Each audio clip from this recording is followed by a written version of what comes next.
Bom dia, boa tarde, boa noite. Eu sou Bárbara Nunes e esse é o PFF Entrevista. Hoje a gente tem uma convidada super especial, mas antes de falar dela, eu já vou te pedir um super favor.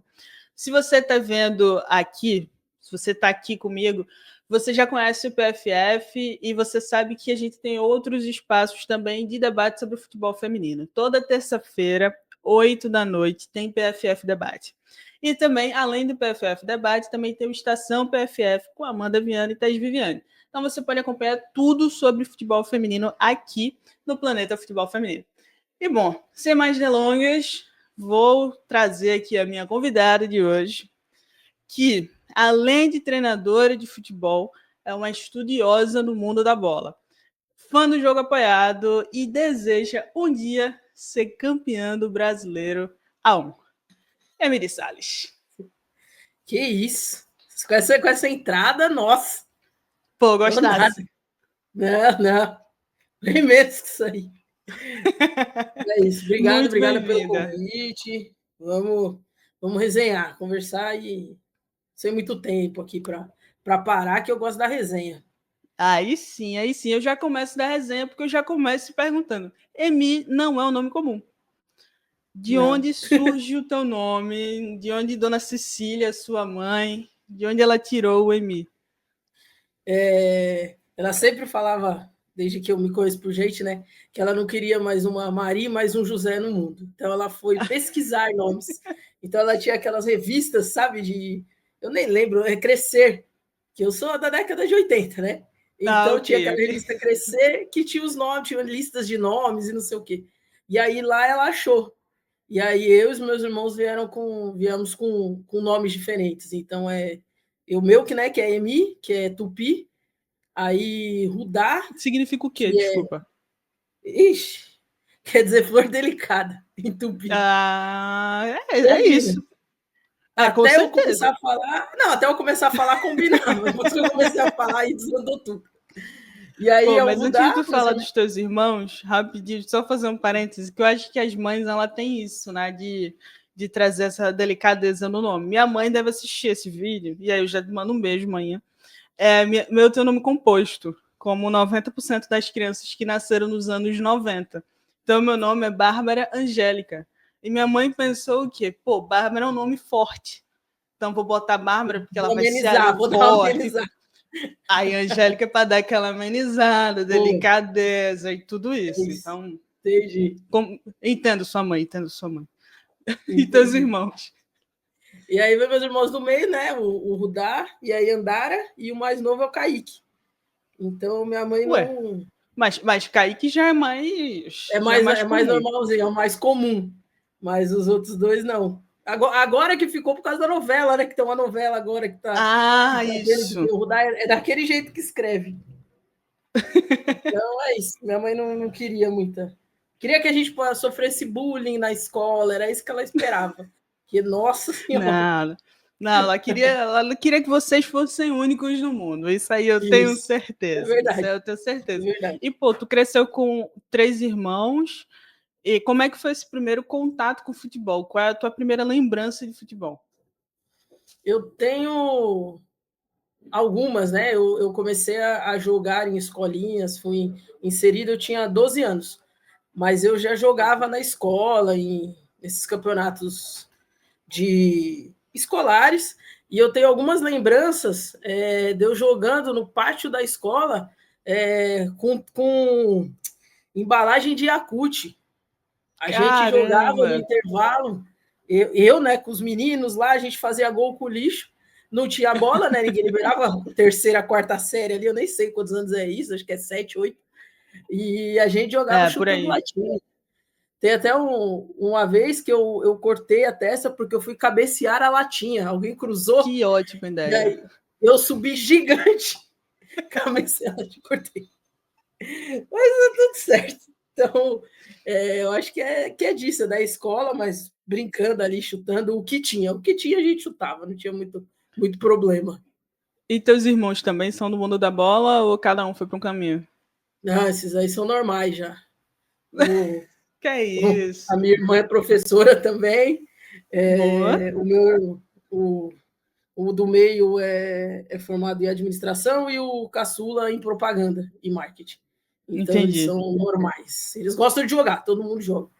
Aham. Mas não seguir esse caminho, não. E tu fez educação física, não é isso? Isso, educação física. Como é que foi a Minha... escolha assim, na faculdade? Tu ficou entre duas, ou tu já pensou, pô, vou fazer educação física? Não, com 5 anos de idade eu já falava que eu ia fazer educação física. Porque eu venho Nossa de senhora, decidida. nesse nível. Eu tenho educadores dos dois lados da família, né? Então, eu tenho a minha tia, do lado da minha mãe, que é professora de educação física, eu trabalho na Secretaria de Esportes do Estado, eu tenho um tio que trabalha com tecnologia do esporte, e eu tenho Nossa. professores, então meu pai é professor de história, a minha avó deu aula Ah, no Senac, então assim, eu venho de família de professores, e aí eu sempre quis fazer educação física, eu nunca tive dúvida, nunca tive nada, era só isso, se não fosse isso, eu não ia fazer nada, eu ia dormir, virar planta, sei lá, porque eu não conseguia me ver fazendo outra coisa a não ser isso. Então, desde pequenininho, eu sempre falava que eu ia fazer educação física.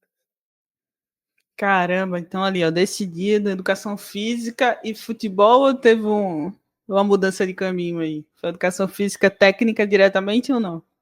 Não, quando eu entrei, eu queria trabalhar com futebol, porque eu ainda estava Certo. jogando, estava em nível universitário, comecei a jogar futsal, né, na faculdade, mas eu queria trabalhar com futebol. Aí, dentro da faculdade, eu me apaixonei pela parte de fisiologia e de Ah, treinamento. que legal. Então, eu falei, caraca, gostei disso, tal. Então, tanto que a minha pós é em fisiologia, né? E eu fui trabalhar em academia. E eu me apaixonei mesmo por essa área. Então, eu larguei, deixei o futebol de lado, só usei para terminar a faculdade, e fui. E aí, me especializei e trabalhei. Eu me formei em 2011, né? Trabalhei até 2017 em academia, com atendimento de personal. Aí, até que na crise dos 30, aí me irritou tudo, aí eu falei, Passei não por quero ela mais. também. Aí eu falei, eu não quero mais isso, não quero mais fazer isso, não vou fazer isso a minha vida inteira. Cansei de ficar repetindo mais do mesmo dentro da sala de musculação. Aham. E aí eu voltei. Boa. É, já encontrou ali o caminho, né? Só reviveu um amor que tu tinha antigo, na real foi essa. Sim. Foi uma reaproximação, né? Mas eu não sabia o que eu ia fazer. Falei, tá, eu quero voltar ao futebol, mas eu sempre fui atleta. Eu nunca tinha dado Aham. treino de nada.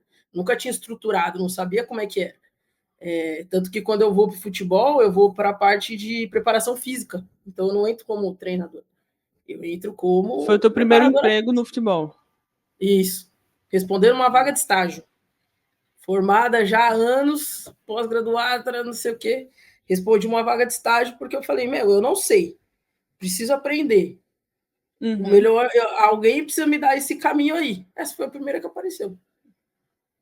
Ah, eu acho que isso daí também casa muito por tu vir de uma família de educadores, né? Então tu tá sempre pensando ali como é que você pode se especializar e tudo mais. Então tu foi para esse estágio. Esse estágio era onde? Era num projeto em Santo André, que eu fiquei Boa. por 4 anos. Então não foi estágio por 4 anos, né? Nesse estágio Não, tu. não, eu respondi isso. Eu comecei como auxiliar da preparação, aí depois eu, Aham. eu, eu assumi a preparação das categorias, né? E aí eu Boa. termino como na preparação física e auxiliar do sub-20 masculino. Todo esse período foi no masculino. E quando é que chega o futebol feminino para tu? Ixi, o futebol feminino, eu vou te falar, eu tive bastante dificuldade para entrar. Foi Tanto mesmo? que o masculino foi o primeiro que me abriu a porta. Então eu tentei alguns lugares, entendo muito por causa da falta de experiência, Uhum.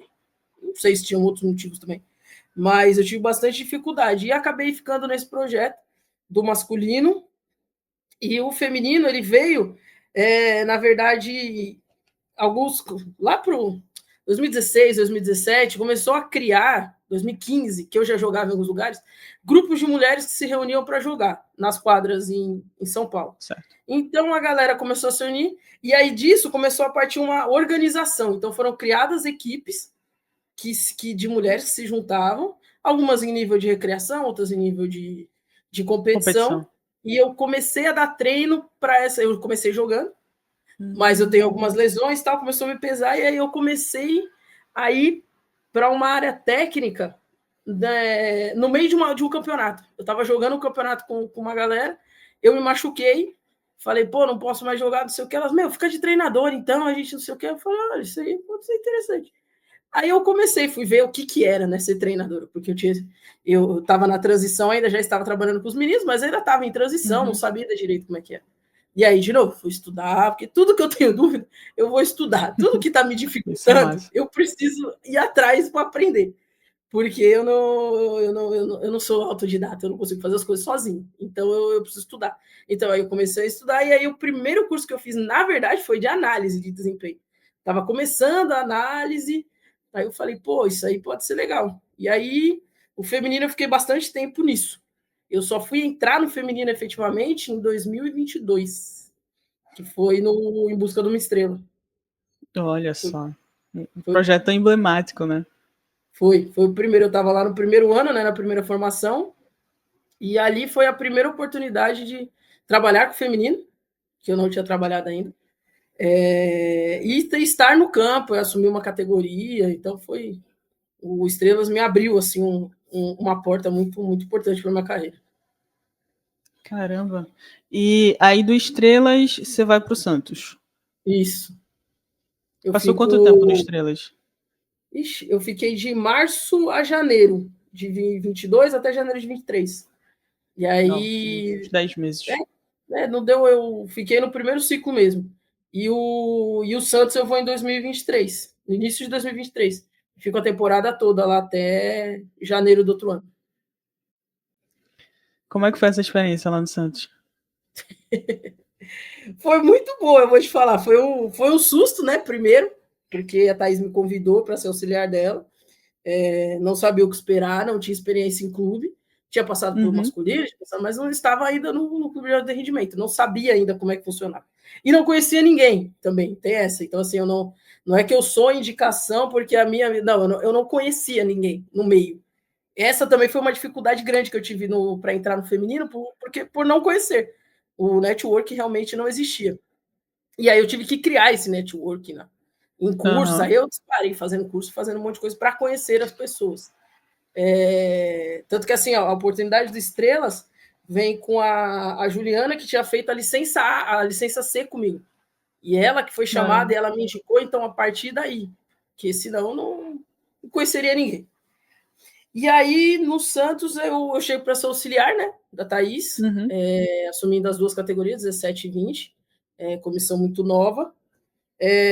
Começamos a jogar o brasileiro, não classificamos. E aí teve um problema de calendário, né? Bateu o jogo, o início do Paulista 17 com o final do Brasileiro 20. E aí precisamos dividir a comissão. Então eu viajei com a categoria sub-20 e a Thaís ficou para iniciar o Paulista com 17, porque não ia classificar no Brasileiro, então só precisava cumprir tabela. Só que aí nós fomos cumprir tabela contra Grêmio lá e Internacional. Caramba! Aí eu falei, legal, obrigada. Tanto jogo para fazer. Não, e nós tínhamos perdido os 2 jogos da primeira fase. Eu falei, nossa, que tristeza. Caramba! E aí mais uma mudança uma implementação de pensamento do que qualquer outra coisa. Nós conseguimos empatar lá com o Grêmio, com um a menos. Fizemos um bom jogo, tivemos chance de ganhar no final, né? E empatamos com o Internacional também, tomamos um gol no final, uma falha ali e tal, mas fizemos 2 jogos muito bons. E aí, com isso, a diretoria, como os calendários estavam muito, muito, muito entrelaçados, né? Então, do 17 começou a bater com o do 20, eu fui para o Paulista 20, né, como treinadora, e a Thaís encerrou o Paulista 17, que também ia ter o brasileiro depois. E aí foi assim que de auxiliar eu acabei me tornando a treinadora da categoria sub-20. E aí vice-paulista, né? Conseguimos chegar na final e fui para a Copinha também. Então, participei da primeira Copinha.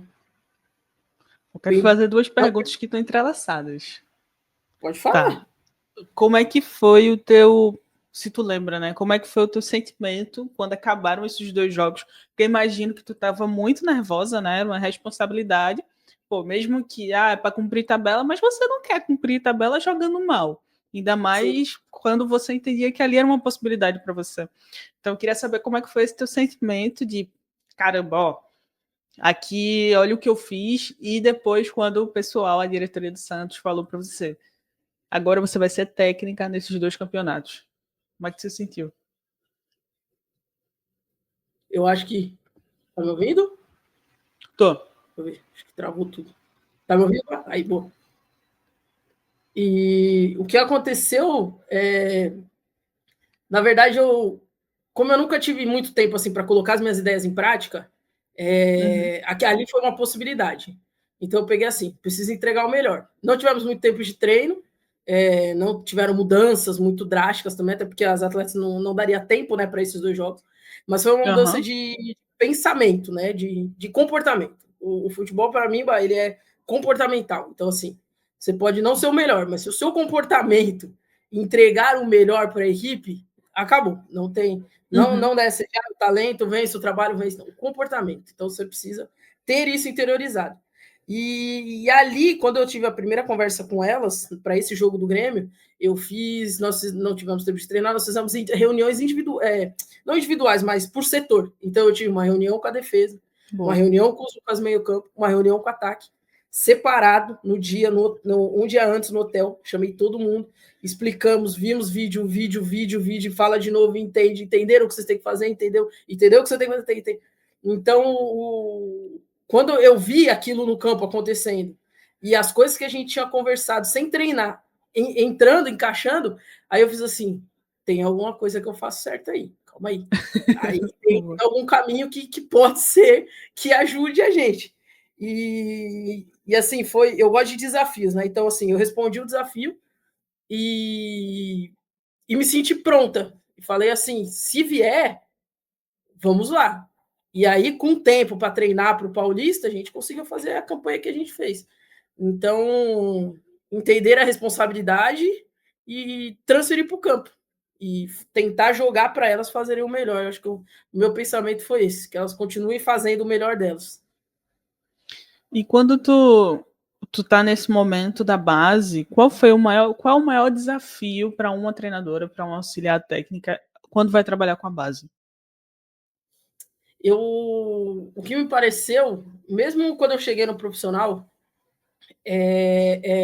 são as atletas acreditarem no que você está falando, porque nós temos muitas atletas traumatizadas por aí, né? Então, tem muita gente que passou pela mão de profissionais não tão qualificados, ou então, tive problema com não sei quem, não sei o quê. Então, as próprias atletas, elas vêm com uma armadura e uma proteção contra treinadores, independente de quem seja.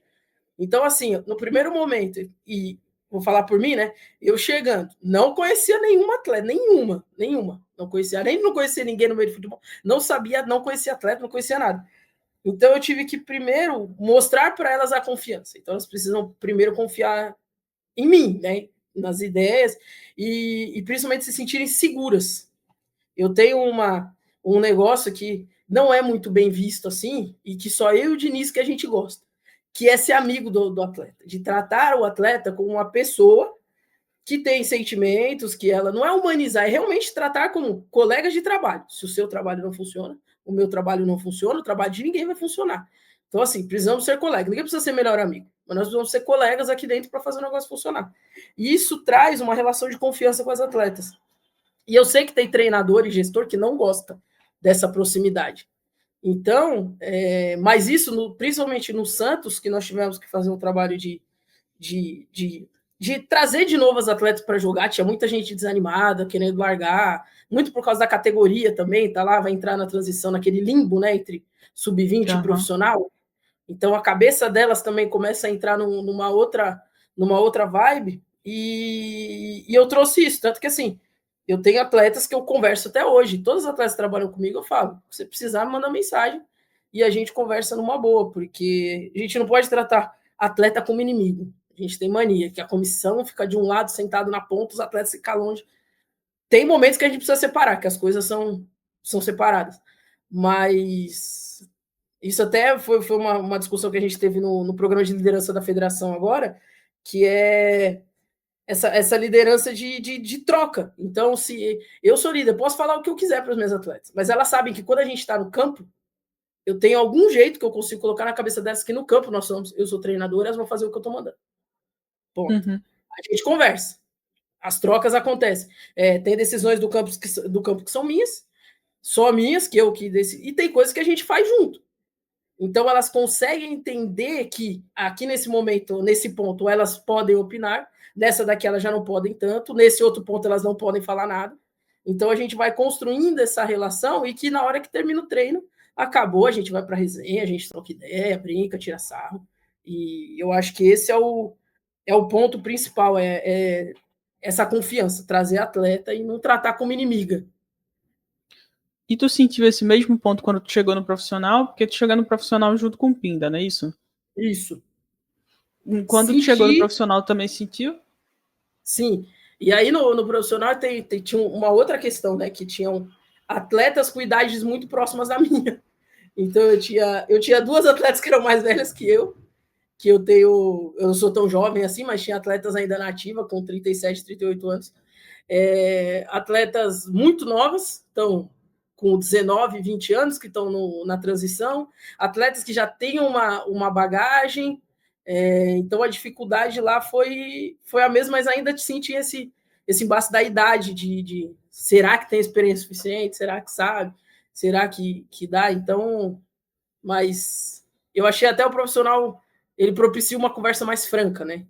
Então, eu sou da bagaceira no treino, eu tiro sarro, a gente fala de besteira, a gente fala um monte de coisa ali. Então, no profissional, essa fala fica mais fácil do que na base. Mas as dificuldades são as mesmas, principalmente falando de comportamento, né? E eu assisti a tua conversa com a Suleima, inclusive um cheiro para a Suleima, no Donas FC, e você falou lá, teve um ponto que me chamou bastante atenção, eu até anotei, que você falou que em alguns momentos você era a única mulher em comissão, em alguns eventos, e que teve espaços, e que você, em viagens provavelmente, você precisou dividir quarto, dividir banheiro com homens. Como é que para tu viver em um espaço assim, porque a gente sabe que o futebol é extremamente machista. Então, como é que tu se via dentro desses espaços, muitas vezes como a única mulher e sem ter ninguém ali para te ajudar em momentos que poderiam ser bem difíceis? Isso aconteceu mais quando eu trabalhava no projeto, né? Porque projeto de alto rendimento, né? De alto nível, mas era ainda em processo de formação, né? Então nós tivemos algumas viagens, esses Copa Votorantim, Copa não sei o que tem bastante no interior, principalmente nesse período de férias. Então não existem muitas mulheres. Hoje eu acho que tem mais. Hoje eu vejo mais mulheres em escolinhas, em escolinhas não, né? Em escolas de futebol. Então ela hoje ainda tem mais, mas quando eu comecei lá em 2017, era mais raro. Então nós íamos viajar, participar dessas competições que fica todo mundo alojado em uma semana, 10 dias. E aí, muitas vezes não tinha, não. Muitas vezes não, eu não lembro das viagens que nós fizemos de eu ter um quarto sem homens, só mulheres. Mesmo que fosse um quarto só de mulheres, tem 4 mulheres, então as mulheres das comissões diferentes ficam no mesmo quarto. Não tinha. Então eu tive que dividir, assim. Os homens que eu dividi eram os caras que trabalhavam comigo, então a gente tinha uma certa intimidade, assim, mas nem tanto para você dormir com o cara. Mas era. Eu sabia que não ia acontecer nada, mas você sempre fica com um certo receio, muito por causa disso, de comportamentos diferentes. Mas até teve uma vez nós estávamos. Eu fui viajar com o Sub-17, que eram os meninos mais velhos e tal. E aí, um calor do caramba no interior, um calor. E tinha uma piscina. E aí, em determinado dia lá, liberaram a piscina. Mas liberaram a piscina para todos. Então, assim, 65 caras e eu. Nossa. E tinha uma equipe argentina. E aí já tinha tido umas brincadeiras bestas durante o negócio lá, eu fingindo que eu não estava vendo nada. Aí no dia da piscina eu falei assim, não vou entrar, um calor, morrendo. Eu falei, quer saber, eu vou entrar. Aí eu fui lá, coloquei um top, coloquei um shorts, Eu falei, eu não vou de biquíni, não. Coloquei, até porque eu nem uso. Então, coloquei os shorts e fui. E aí, quando eu cheguei perto da piscina, e eu não sou a pessoa mais feminina do mundo, nem nada, mas mesmo assim, olhares na hora que eu passei e tal. Eu cheguei nos meus atletas e fiz assim: eu vou entrar na água, os senhores tratem de ficar aqui do meu lado. Então, eu entrei na água e eles ficaram tudo perto de mim, assim, os meus atletas. Para Fizeram um evitar corredor para você. um corredorzinho assim, ficamos lá, todo mundo junto. Então, esse é o tipo de coisa que a gente teve que fazer. Então, como eu tinha muita confiança dos atletas dos meninos, então esse tipo de pedido não tinha problema. Mas é um cuidado que um cara nunca vai precisar. Ah, faça um Pois é. corredor aqui, porque senão as minas vão me atacar. É. Então, é isso. Foi esse tipo de coisa. Pô, sinto muito que você tenha passado por isso e eu espero que cada dia mais tenham mais mulheres ocupando todos os espaços dentro do futebol. Acho que seria o mundo ideal. Sim. Ah, fora as coisas que a gente ouve em jogo, né, de arquibancada. Mas aí, esses aí é menos pior lá, eu acho que foi, porque né, ela estava muito perto. Então, Uhum. eu acho que no campo a gente consegue distrair, né? Agora, quando o negócio está perto, pode te alcançar assim, eu acho que fica pior. Tem que torcer para mais mulheres não estarem nesse tipo de espaço. E deixa eu te perguntar uma coisa. Quando você. E eu assisti também dentro dessa tua conversa com a Sulema, você estava falando sobre referências. E aí vamos começar aqui a falar sobre esse ponto. Quem são as pessoas que são tuas referências no futebol? Pode ser de maneira geral, pode ser atleta, pode ser técnico, técnica. Quem são as pessoas que te inspiram? Eu tenho muita sorte, né, de ter os meus ídolos e as minhas referências, que eu já consegui sentar com eles, conversar pessoalmente, passar o tempo. Então, eu sempre, em todos os lugares que eu já falei, e eu sempre vou falar, a Tatiele é uma pessoa que foi o primeiro estágio que eu fiz em Araraquara, por causa da Lorena, né? Lorena também é outra pessoa que eu sempre já agradeci a ela por tudo que ela fez, principalmente no meu começo de carreira. Eu nem lembro como é que eu conheci a Lorena, então eu só sei que eu cheguei um dia nela e falei, e ela era coordenadora da Ferroviária ainda.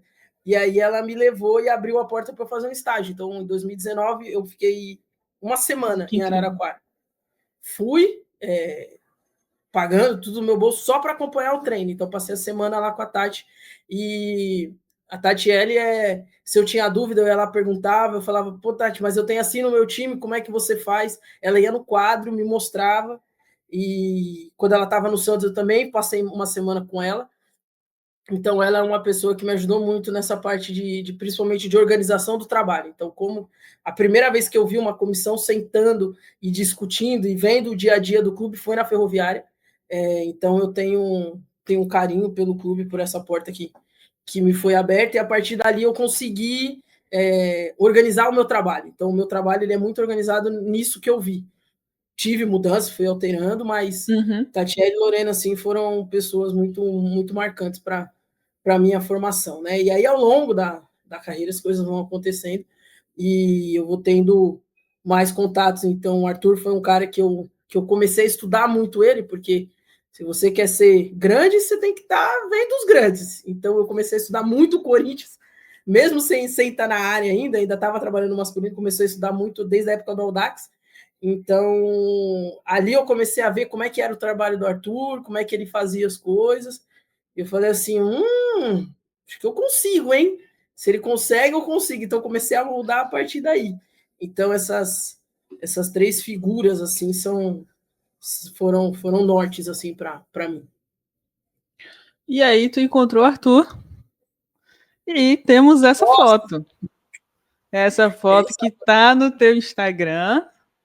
E eu queria que você sim, contasse um pouquinho como é que foi esse encontro com ele, porque eu sei que rolou um convite. foi. Nossa, esse dia aí, essa foto eu falei, só quem sabe. E eu consegui o vídeo dessa aula, né? Que essa daí foi o último dia do programa de liderança da federação do ano passado. E eu consegui o vídeo disso daí. Então, esse dia, anteontem, Caramba. eu estava revendo esse vídeo dessa conversa.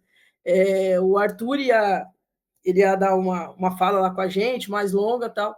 E eu cheguei para a Elo, que é a Elo Rios, que foi a mediadora disso, e falei para ela, falei, Elo, pelo amor de Deus, deixa eu perguntar, deixa eu falar com o homem, por favor.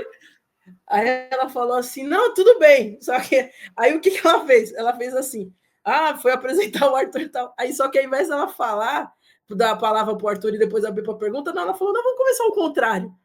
Você pergunta e a gente começa a partir da pergunta. Aí eu já, nossa, agora vai.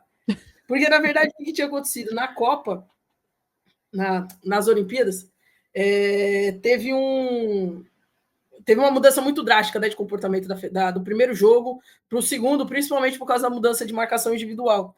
E eu estava começando a ver esse negócio de marcação individual e tal. E aí eu até falei para ele, eu falei, quando a bola sai no jogo contra a Espanha, na semi, e a Ludmilla corre para fazer um encaixe, a Portilho do outro lado, eu falei, virou individual. Aí eu já falei assim, aconteceu alguma coisa. E aí eu falei, um dia eu vou perguntar para ele o que aconteceu. E aí ele contou a história da pré-temporada, né, para as Olimpíadas, e até esse jogo. Então ele falou do tanto de plano de jogo que eles saíram daqui e tal. Então eu tive a chance de perguntar para ele e tirar essa dúvida. E aí lá a Elo fez uma dinâmica ali, e aí ele autorizou e falou de um projeto que eles estão pensando de mais profissionais acompanharem os treinos da seleção. Para a gente ter essa troca mesmo. E aí a Elo, na sabedoria dela ali, ela fez porque o Arthur, quando ele estava saindo do Centro Olímpico, então faz tempo, quando ele estava saindo do Centro Olímpico, eu estava tentando entrar. Como eu te disse, o feminino não me abriu muitas portas no começo. Então, só que eu estava tentando. E aí eu tentei entrar no Centro Olímpico, não consegui. E aí eu tentei ir para o Corinthians para fazer o que eu fiz na Ferroviária, para tentar assistir um treino, participar, ver ali como é que era essa organização, porque eu estava começando. Também não foi possível, ele estava lá, então assim, eu sempre correndo atrás dele, entendeu? Então, aí agora, quando o homem chega no auge, aí aparece essa possibilidade. Mas foi um momento de coragem, né, que eu tive para falar, porque quando você encontra seus ídolos, você fica meio perdido, você não sabe direito como é que você age, e aí você vê que é de carne e osso, cheio de olheira, também cansado, a gente acabou de chegar do amistoso contra a Austrália, eu acho, então é gente ali ferrado que nem nós ali. E aí foi isso, mas foi um momento bem, bem importante. E agora eu estou esperando, né, a primeira convocação para poder acompanhar esse treino. Gente, vai chegar, vai ser incrível. Deixa eu voltar aqui. E outra pessoa que você também comentou que foi muito importante e que talvez tenha mudado a tua visão, se eu entendi bem, né? Talvez tenha mudado a tua visão de como o jogo funciona, do que se esperar das atletas dentro do jogo, que foi uma conversa que você teve com a Taissan. Foi. Que você comentou, essa conversa que você teve com a Taissan, podia compartilhar um pouquinho com a gente? Foi. A Taissan, eu acompanhava também ela, né, desde do Fluminense, e nós tivemos a chance de nos enfrentarmos no Paulista, né? E aí nós perdemos na primeira fase, né, na fase de grupo, perdemos no CT lá do Santos, no Rei Pelé, e ganhamos na Fazendinha.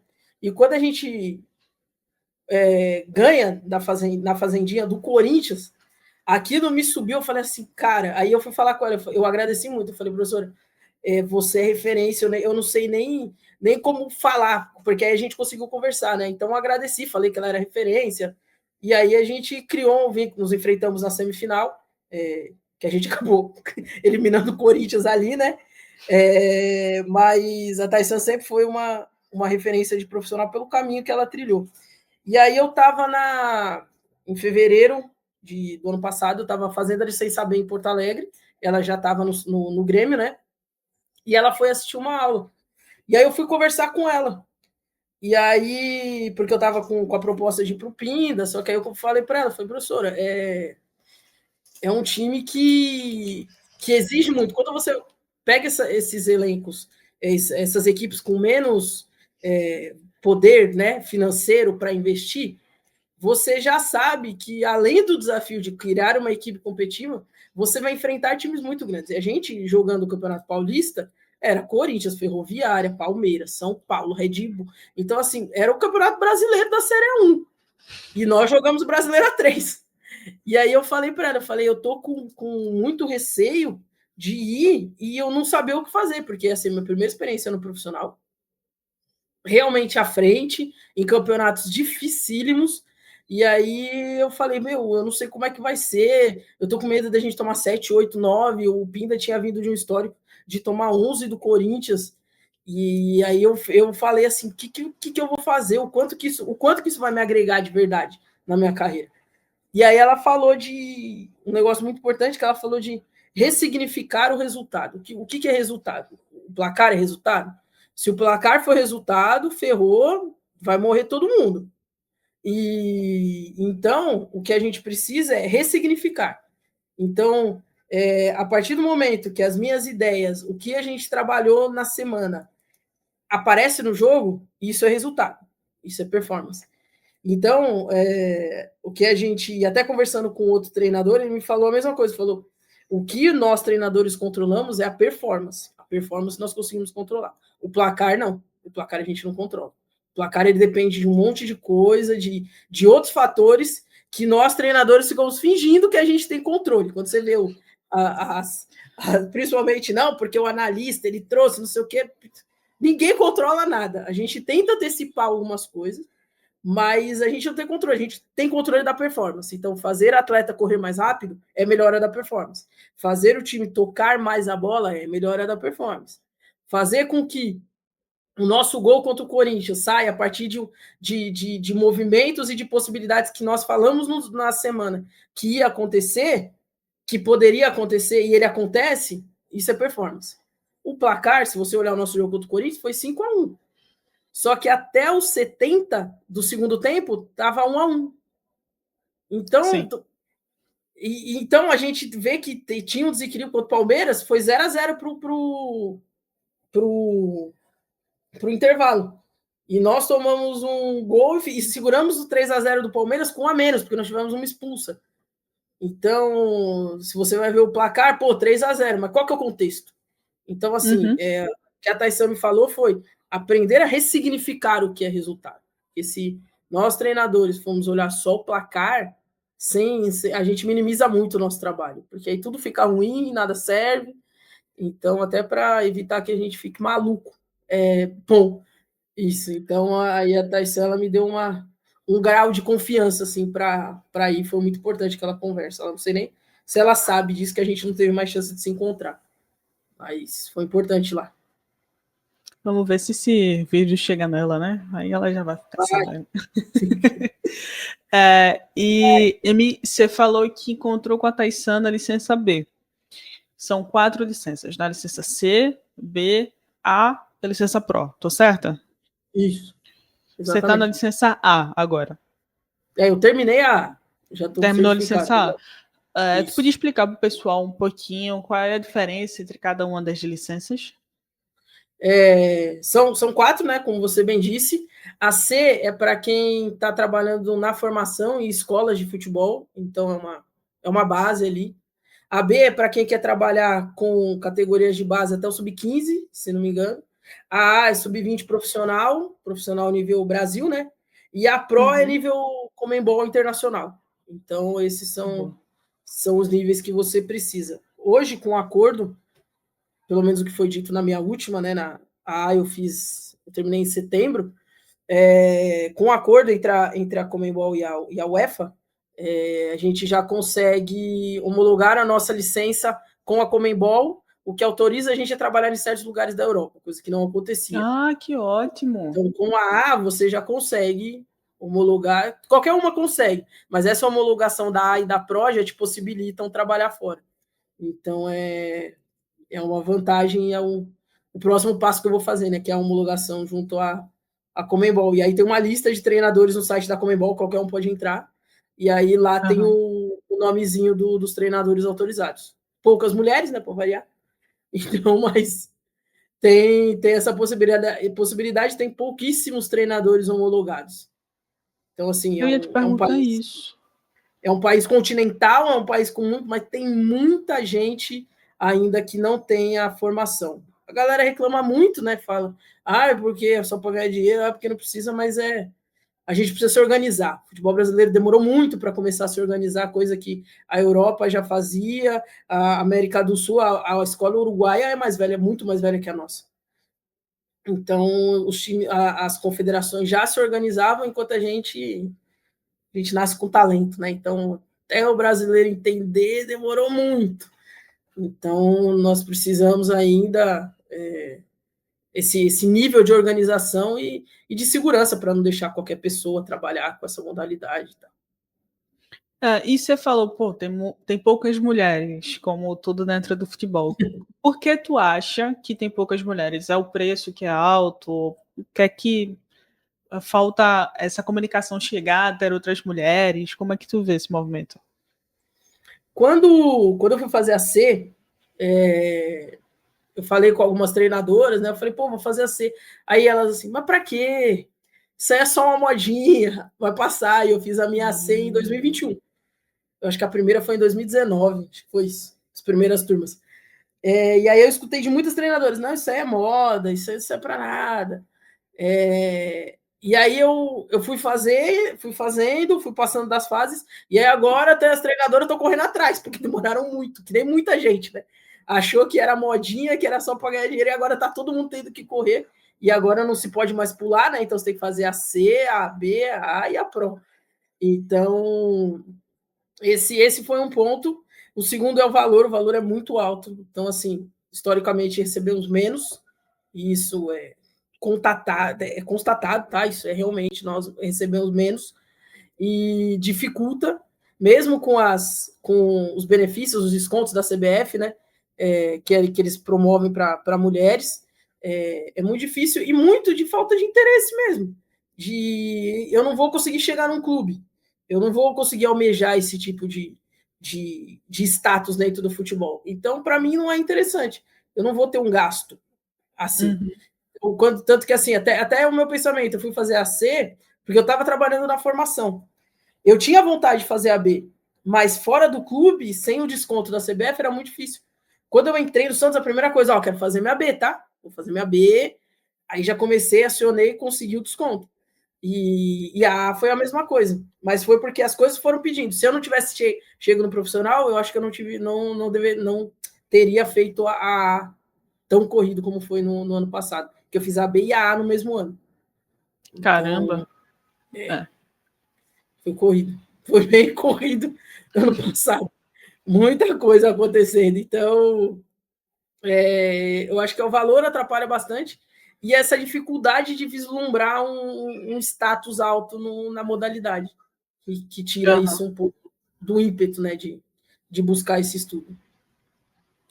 Caramba, faz bastante sentido. A gente está encaminhando para o fim deste papo. E eu. No instante, não foi? Tinha que ser 5 horas. Eu não sei que vocês ficam fazendo essas coisas de 50 minutos, gente. Não dá. Pô, não é isso. Próxima vez eu abro uma live no YouTube. Isso, acho que é melhor. Fica 3 horas conversando lá, ó. Acabou. É isso. Mas me diz, ó, a gente vai receber a Copa. Todo mundo ficou feliz ano passado. A Copa do Mundo aqui no Brasil, isso e aquilo. E a gente sabe que tem muita coisa para acontecer, tem muita coisa para melhorar. A CBF demorou bastante para entregar o calendário de 2025. Muita pressão também. E eu queria saber o que é que tu acha que falta, ou talvez como a gente pode caminhar para criar uma cultura de futebol feminino no país.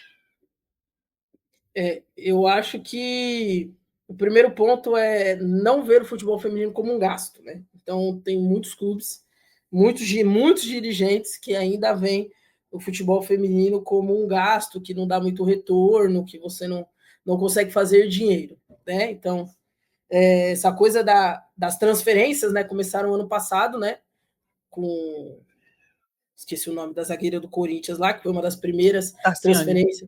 Isso, da Tassiane, a primeira transferência alta, eu não sei de valores, mas foi a primeira transferência que nós tivemos efetivamente. E aí, depois disso, veio uma enxurrada de transferências e o dinheiro começando a girar dentro do futebol feminino. Então, o primeiro ponto é não ver como gasto.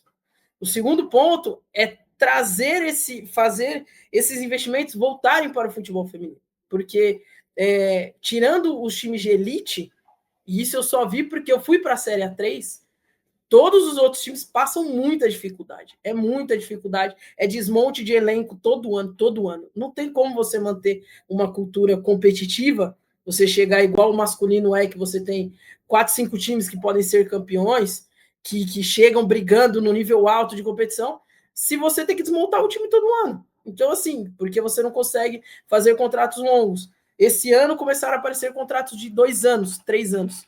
Isso era raro até o ano passado. Os contratos eram feitos por temporada, todo mundo fazia contrato de temporada. Então chegava no final do ano, o atleta saía de graça para o clube. Então você não tem retorno. Como é que você vai fazer a máquina girar se você não tem retorno? Então, hoje, esse ano, você já tem contratos de 2 anos. Quer tirar atleta, você vai ter que pagar a multa. E aí começaram as trocas com os clubes para fazer esse dinheiro girar. Então, porque não dá para fazer futebol sem dinheiro, não tem como. Assim como todos os esportes, é um investimento caro, precisa de além do pessoal qualificado, que para você trabalhar com esporte, né, não vendo assim o futebol, que a gente tem mania de tratar o futebol como um esporte separado. Não é, ele é um esporte olímpico, só que ele tem uma massificação maior, só que a organização dele é igual. Então você precisa de equipamento sofisticado, quanto mais tecnologia você tiver, melhor. Então isso vai em investimento.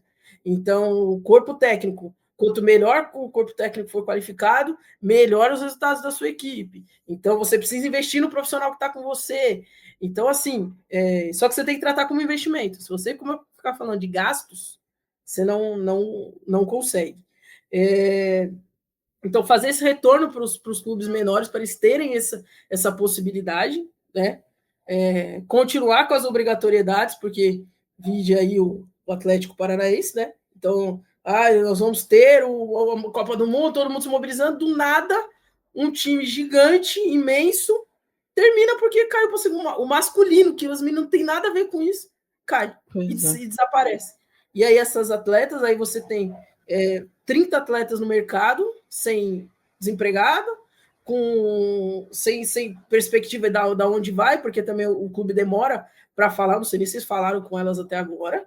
Então são esses pontos. Você vê vamos lá do 2027, Copa do Mundo, turismo, tudo isso aqui, mas você vê que a nossa organização ainda está caminhando. O calendário do masculino sai, do feminino sai. A Confederação Brasileira a CBF não solta, as federações não conseguem organizar seus estaduais.